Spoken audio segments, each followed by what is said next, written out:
So I was thinking about something funny that happened not too long ago, like a month ago. I was doing a one-on-one consulting call with a client and we were, working through our slides. I was going through the slides and looking at them. And one of the slides had this nice timeline, like actually the type of timeline that I do typically design. I recently did a makeover where I showed you a timeline.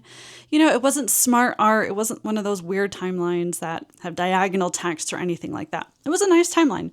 And I went to edit it though, because some of the text was too small. We weren't meeting some design minimums, but I couldn't click on it. And that's because it was an image. And so I'm like, what, where did this come from? Because clearly it looked like something that, the client made. It wasn't something from the internet.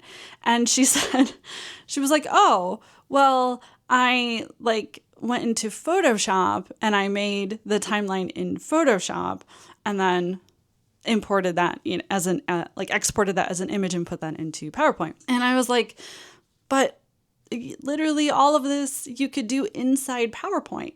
And then that way we could edit it and we could animate it and we could, reuse it in different ways.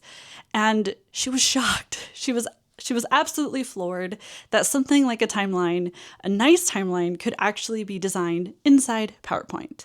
So I just wanted to share that with you because I think that happens all the time. I know it happens all the time because I'll be presenting, I'll be showing stuff. And the number one question I get asked whenever I'm doing a talk anywhere is, what'd you use to make that? And I'm like, no, it's literally just PowerPoint. I just build it in PowerPoint. So if you are convinced that PowerPoint sucks, you can't design anything nice in PowerPoint, one, take a look at my videos because they're all PowerPoint presentations. My entire YouTube channel is a lot of PowerPoint presentations. And second, take some time to get to know PowerPoint before you go to some other app and try to make something in that app.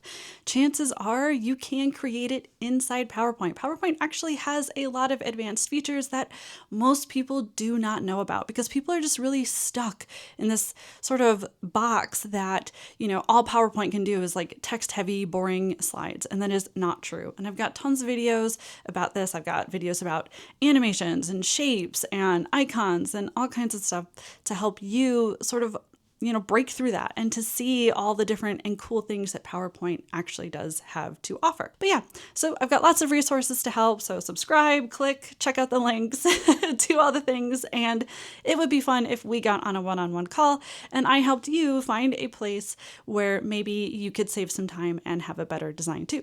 Okay, bye now.